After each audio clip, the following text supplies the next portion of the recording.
ยเอ้ยนอละนางามแท่นอนอน้อง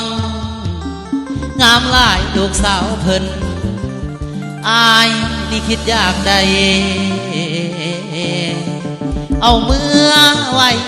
ให้แม่แย้งเด้สาวผู้ไทยเอ้ยนอละนา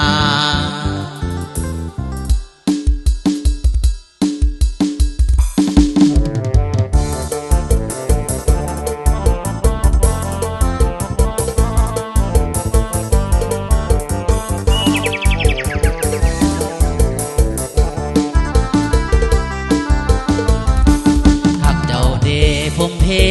กะฮักเจ้าเดสาวบึงเซเอ้ยฮักเจ้าแท้เจ้าแท้อยากมาขอแวะเบิ่งทรงผมน้องมางามลายแท้นอลาวาสนาสมัยสิสมน้องแน่บ่น้องหัวใจอ้ายมีทั้งสี่ห้องขอจองได้บ่เนื้ออุ่นชีวิตมาหากินเศร้าคำบ่แม่นหมอลำน้องก็บ่สนใจฮักอายได้บอกก็บ่สนใจจะไปผูกคอตายน้องบอกฮักแท้กับสายน้องบอกว่าฮักพี่สายมาให้เสียดายมาให้อายคิดต่อมาให้เสียดายมาให้อายคิดต่อฮักอายบอกเมื่อน้ำอายบอกฮักอายบอกสิเมื่อน้ำอายบอกอายบอกมีพออายมีแต่แม่คันว่าฮักอายแท้สิเมื่อน้ำอายบอกตายคอมอายบ่แน่ตายสักแข้งอายบ่จม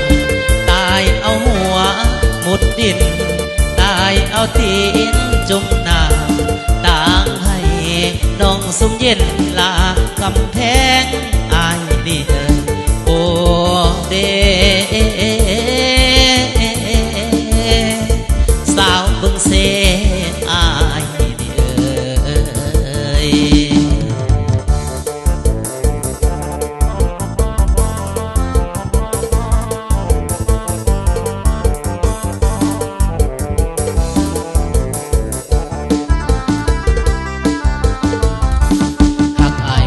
สิเมื่อน้ำอายบอกฮักอายบอสิเมื่อน้ำอายบอกอายบอมีพอ